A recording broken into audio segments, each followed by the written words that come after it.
Good afternoon. Well, it's good morning for me here in San Francisco. It's lovely to be able to talk to you about one of my favorite topics, which is the Index project designed to improve life. So welcome to our common project, the Design to Improve Life Summit. What I'm going to talk about is Index 4.0. And I'm going to talk about that in sort of three chapters. First, why is there Index? And second, how do we do the Index Awards? What goes on sort of behind the scenes? And where does Index go next? First, why is there Index? In 2002, I was at home in San Francisco, and I got a call from two women from Denmark, and they said, "We're coming to San Francisco, and we'd like to talk to you about design." And of course, I love to talk about design, so I said, "Okay, that's great." And we decided to meet at some place convenient for all of us. And that was in a bar lounge in Midtown San Francisco. So they came, I joined them, Kigge Hvid and Vicky Meyer. And they said, the reason that we are here is that we are on a worldwide tour talking to people about design under a commission from the government of Denmark. And our job is to think about how we can revitalize the Danish design brand worldwide. Because at one time, Danish design was the very definition of modern design. And everyone knew Danish design, and certainly I said, well, I certainly knew it, and I loved it, and I would have had all of that stuff in the early days of my design career in the 1950s and 60s, if I could have afforded it. Well, now I can afford it, and I actually have this lamp hanging right next to me in my living room. And they said, we think we'd like to create an international design award. And I said, don't do that. There are already too many international design awards. I'm in the process of working on two new ones right now. And the world doesn't need another design award. Think of something else. But they were pretty insistent about wanting to do this design award. And I said, well, then we have to do something really different. I mean, if we look at the Good Industry Form Design Award, which is one of the original ones in 1950, created in 1953, it's, they're all kind of like this. So that they all have these design categories, standard design categories, roughly, more or less. So if we're going to do a Danish Design Award, we have to do it completely differently, completely different structure, completely different point of view, a different story. So in order to clarify, our thinking,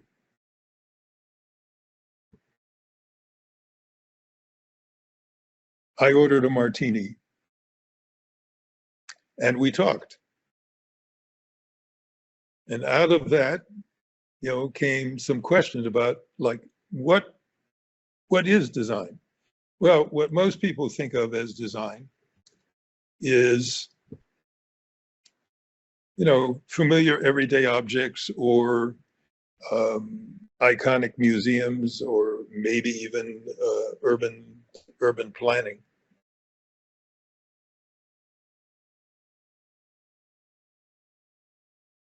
So let's not talk about those categories. Let's come at it from a completely different slant. Let's not talk about the categories of design. Let's talk about the dimensions of life. Body, home, work, play and learning, community. And so we thought about that and we had said, that kind of sounds like a great idea. So they went home. I had another martini. And I figured, I'm not going to hear anything from them again.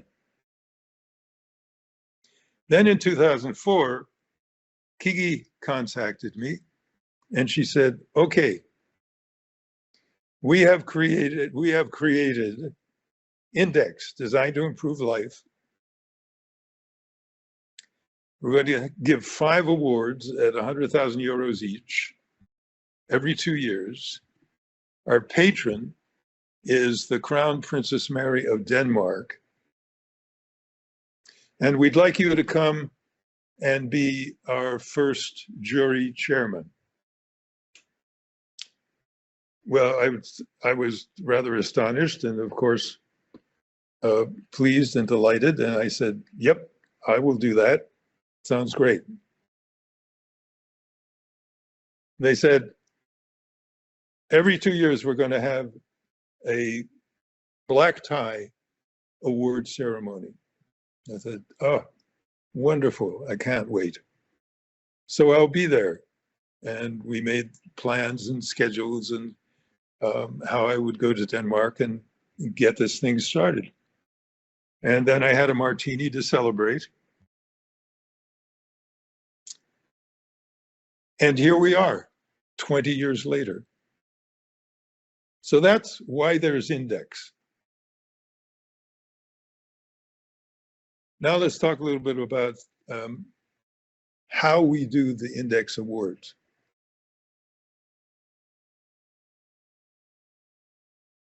This is how we do the Index Awards. These are the current jury members. Over the past 20 years, the jury has circulated and reformed a number of times. This is the current jury. And the idea was to keep revolving the jury, as well as, I do want to, in the process, say that this is our much missed Index jury member who passed on a couple of years ago, who gave us our definition of design, the human capacity to shape and make our environment in ways without precedent in nature to serve our needs and give meaning to our lives. And this is just a lovely definition, and it's the one that has guided us ever since John gave us the gift of it and continues today. We also evolved the jury chairman because it became obvious that both for the jury and for the jury chair, we needed people who were younger, smarter, and better looking. So this is our current chair, Philip. And the Index sectors, body, home, work, play, of community, the dimensions of life, have been considerably updated, and we've filled out the sort of designed to improve life target sectors with actual targets and vision goals for each one of the improved life sectors. This is jurying going on. What happens is that of the several thousand submissions each year, the index team, the lovely group of people who run index, they do a first cut. And then they provide us, the jury, with about 100 or 150 final submissions. And we go to work on those. And this is one of the ways that we work on it. We do voting. And we do voting based on, among a number of other things, we do voting based on whether and to what degree the particular design in question speaks to our hearts or appeals to our brains or has a great story to tell. So that's just one of many cycles of voting that we do. And we talk a lot, we argue in a very friendly fashion. We listen very carefully, and we go through a number of iterations of this. Now, it turns out that what we do is actually a variation on something called nominal group technique, which some of you may know about. And nominal group technique is a group process. It involves identifying a problem, generating solutions, making decisions. In this case, it's all of that is about these submissions. And lots of different size groups can use it. And you vote, but you don't vote in a way that just gives the largest group of votes the winning position, but in a way that permits everyone's opinions to be taken into account. And so it is really more like a dialogic conversation. And sometimes it can get very heated, and there are frequent disagreements, but by constantly going through iterations of this, you get to a kind of a consensus that is not just a mechanical voting consensus, but a consensus of hearts, minds, and compelling stories. I'm going to show you my 3 favorite winners from the past 20 years. The first one is the Tesla Roadster, which was a winner in 2007. Now, because we don't have design categories, we don't have a category for cars or automotive or mobility. So we didn't know where to put this. That's not an infrequent problem that we have, but we just have to negotiate it. And one person said, well, this is just a toy for rich people. It costs $100,000 each. And so we put it in play. And it raised a lot of other questions. One thing I want to tell you about these slides as we go forward, I guess we need a sort of a group norm. A number of my slides have lots and lots of text in them like this. Don't try to read it. I'm not going to read it to you. I'm told that these presentations will be available online, and any of you who are interested can go back and read the detail. So you'll have to forgive me for breaking the presentation rules and showing you a slide with a lot of stuff that we're actually not going to read. So there was a problem with the Roadster, and that was that what are we doing in what is basically philosophically a design for human impact? What are we doing celebrating this ostentatious rich man's toy? Well, up until the Roadster,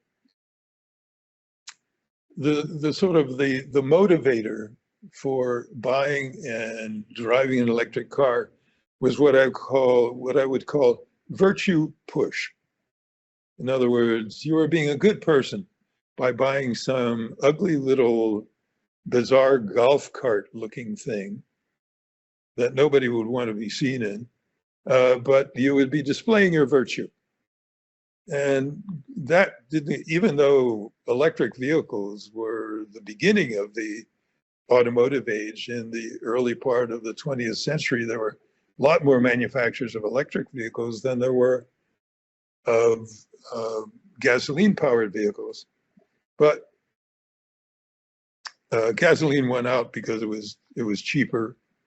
So at that time, so we're saying this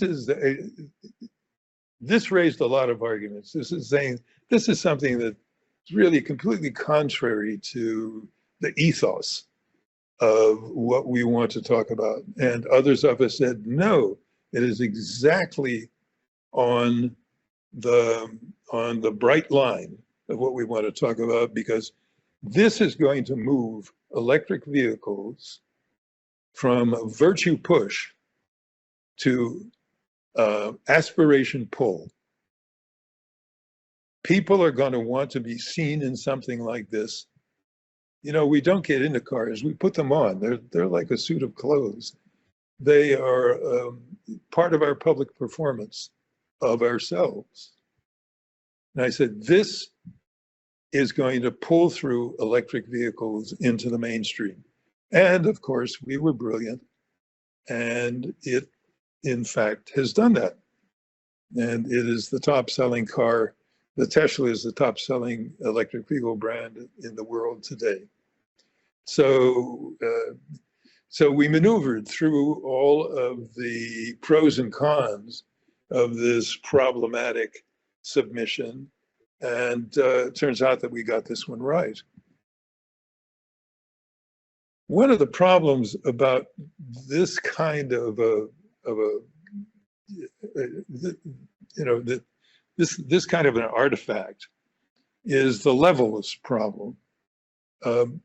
Should we have awarded the car itself, which after all was based on a Lotus Elise chassis platform? It wasn't an all brand new car from scratch at all. Or should we have given it to the 6,000 lithium-ion batteries, which is really what made the whole thing go and made the whole thing feasible? Well, these are wonderful discussions that we have about where do we go into products and artifacts and experiences like the ones that we want to be talking about, and at what level do we place the award? This is my second favorite, not my second most favorite, but a second example of one of my three favorite designs. And this is Green Wave. And that's Bren Smith, who is a lifelong off the Atlantic coast fisherman. And Bren saw that the fisheries were dying in part because the kelp beds were dying, and the kelp is the basis of the ecosystem for the fish, not only for the fish, but for the mollusks and the shellfish and all of the creatures who live in the water column. And also the kelp helps to aerate and build oxygen in the ocean. So he was quite alarmed that kelp was disappearing. So he decided to do something about it, and he became a revolutionary ocean farmer. He has been celebrated on just about every medium in the Western world by now, and is having tremendous success. My wife Jane and I actually ate kelp as our favorite snack, even before we met Bren. But after Bren we understood why we were eating it, that it was not only a good thing to eat, but it was also a virtuous thing to eat. Bren is just magnificent. You meet him and you just want to spend time with him. He is an extraordinary human being. The final favorite I have is one that is even more problematic than than the rich man's toy car, and that's Ethereum. Ethereum, of course, works on a blockchain, and it is a cryptocurrency, and crypto has been up and down and up and down for a number of years. But we were betting that crypto is going to sort of find its balance, and that its potential to decentralize and disintermediate financial systems is really important, because everything that we talk about in design and at Index sits on top of money. And it's money, it's not turtles all the way down, it's money all the way down. And the money system works magnificently for some people, medium okay for most people, and really horribly for a lot of other people. So we were betting here that cryptocurrencies and blockchain architecture in particular are going to find their stability and be very important in the future of life toward sustainable economies worldwide.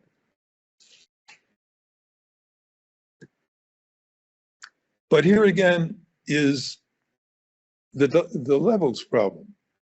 Should we be awarding Ethereum, which is nice because it's open source and for other reasons, and its whole brand presence is very nicely designed, but that's not what we were awarding. Were we really awarding blockchain? And how could we award something like blockchain? Or were we really awarding, I don't know, electronic pulses out in some server farm in the desert in Nevada? So you see, when you're dealing with this kind of material, you come to understand the levels problem. So one of the things that we have done, Index has done, is taken not only my three favorite, but all of our thousands of submissions and our 100+ final winners and put them on an interactive searchable database.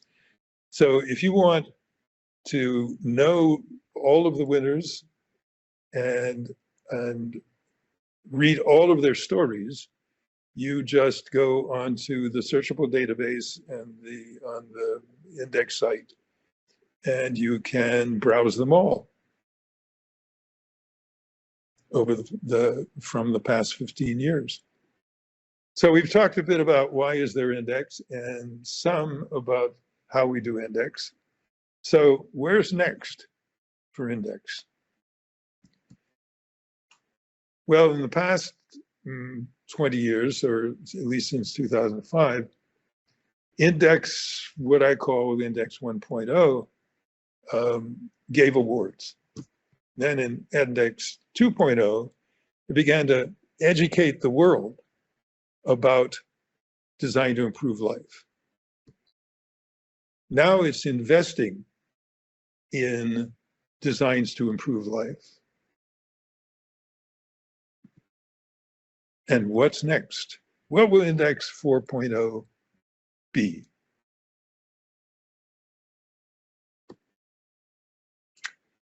What is it going to do now to address the core issue of life on the planet?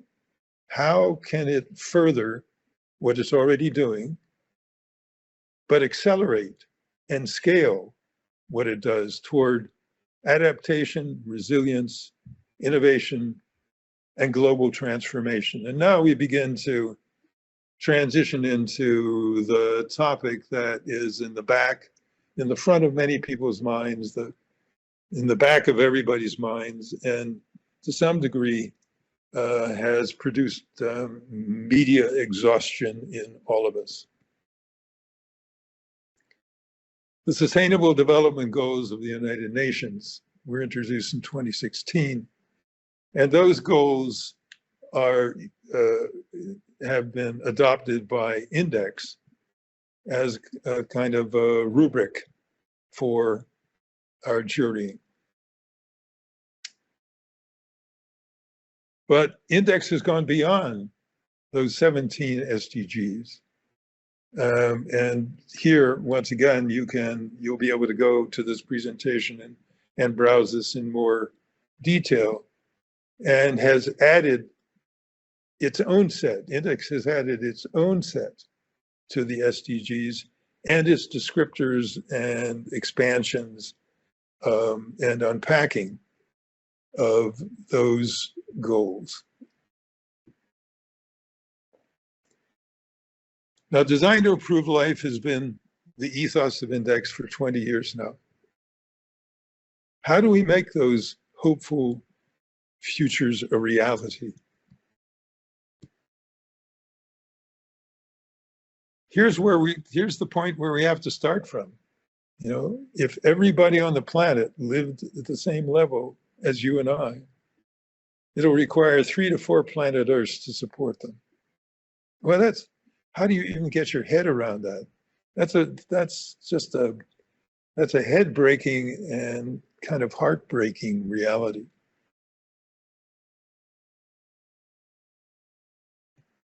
Well, we designed ourselves into this, and now we have to design ourselves out of it. And that's the world's biggest design project. And I wish I were starting my design career now instead of 65 years ago, because this is the biggest and most exciting design project of the rest of this century. World 4.0. You've all seen these curves. This is the grandfather of all of these curves, and I call them the curve of doom. Yes, they tell you how much trouble we're in, and this one was begun in 1958 by Dr. Charles Keeling to track the increase in CO2 emissions worldwide. Now, of course, everywhere you go, you are bombarded with curves of doom.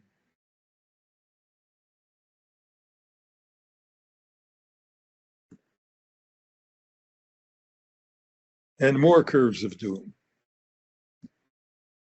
And yet more curves of doom. Well, we need to know this, but doesn't it begin to kind of fry your brain? Well, yes, it does. And too bad, we've got to deal with it. So as we speak, here are a bunch of people who are purported to be dealing with it at the COP27 talks in Egypt. The UN Secretary General has delivered this encouraging statement. We're on a highway to climate hell with our foot on the accelerator. Oh, lovely. The Egyptian president, however, is moderating that, or to some degree, by saying that here we are at COP27 in order to showcase unity against this existential threat.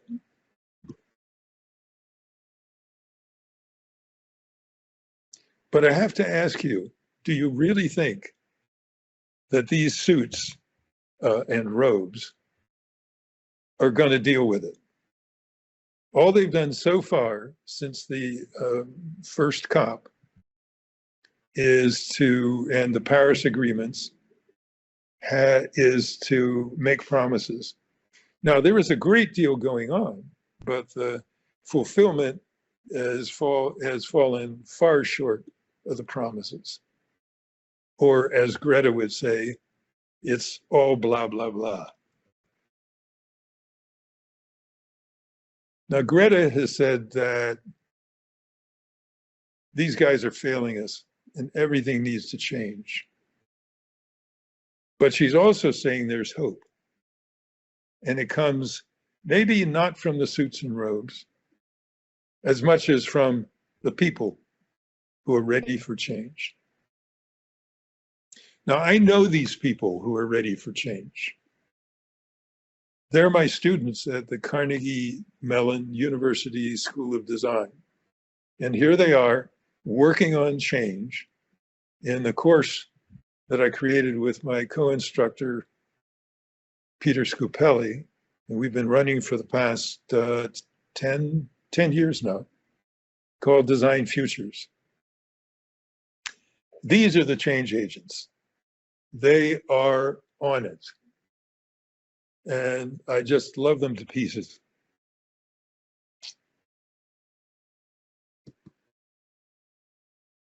Gen Z. It's all on you guys. I can hear you saying, oh, thanks a lot. That's me and my co-instructor, Peter Scupelli, talking to our students who are obviously listening worshipfully.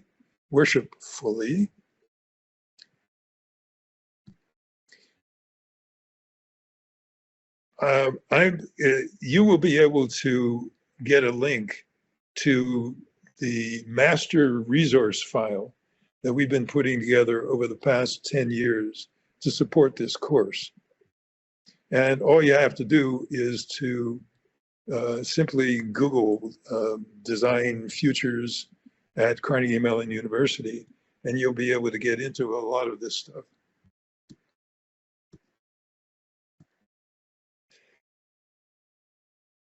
I want to bring this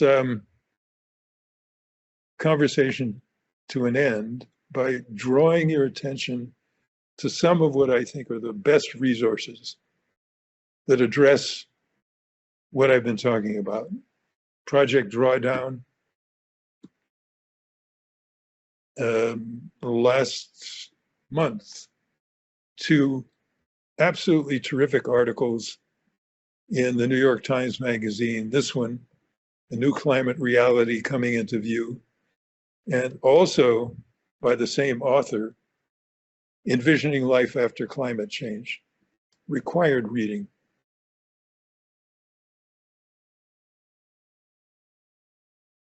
So here's where we are. We're at 1.2 Celsius. We're on the way to 2. There's pretty much no way to avoid it. 2 is going to be nasty. But the vector it remains on the way to 5. And at 5, nasty doesn't begin to describe what's going to happen if we get to 5. Again, you can read this slide in more detail. I'll just call your attention to one not very happy fact. We've lost our chance to forestall disaster. There are reasons to fear the world to come, but it remains ours to make. Design After Capitalism is another terrific read. This is where we have to get to, folks. This is the design job of our century. World 4.0. Green, smart, resilient, sustainable prosperity for 10 billion people at the resources of one planet. And 50% of the planet rewilded. There are innumerable pathways, maps, strategic scenarios that will guide us along the way. But they're just, you know, they're paper, or there's something on an app, or there's something on your screen, unless we activate them. This one happens to have been created by the World WBCSD, the World Business Council for Sustainable Development. Here are the sectors on the left side. There are the measures of success on the right side, and everything in between that tells you what the milestones have to be decade by decade in order to achieve the 2050 measures of success. Those black reverse arrows represent potential inhibitors or obstacles along the way. This is pretty good thinking. Who's using it? Where do we stand? How are we doing against our milestones? Not well at all. Because the other thing of which there are myriad, the other tool of which there are myriad examples are dashboards. And the dashboards tell a very unencouraging story.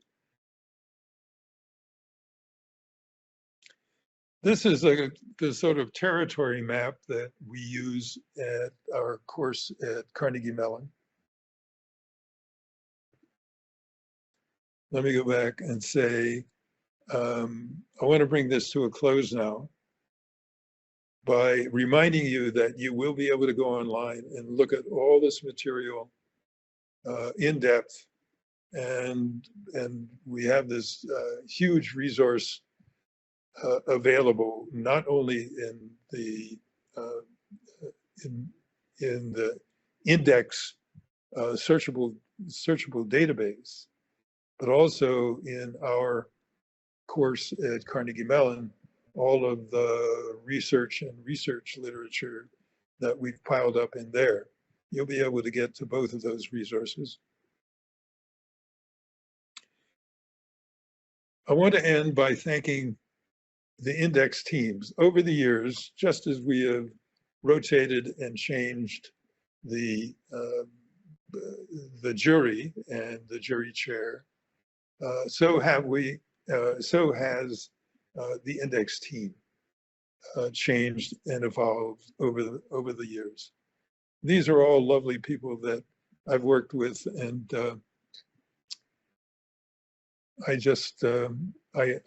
my admiration for them is limitless. This is the current core project team of Index, and I love them all ferociously as well. And a final grand thank you and a huge hug have to go to Kigge.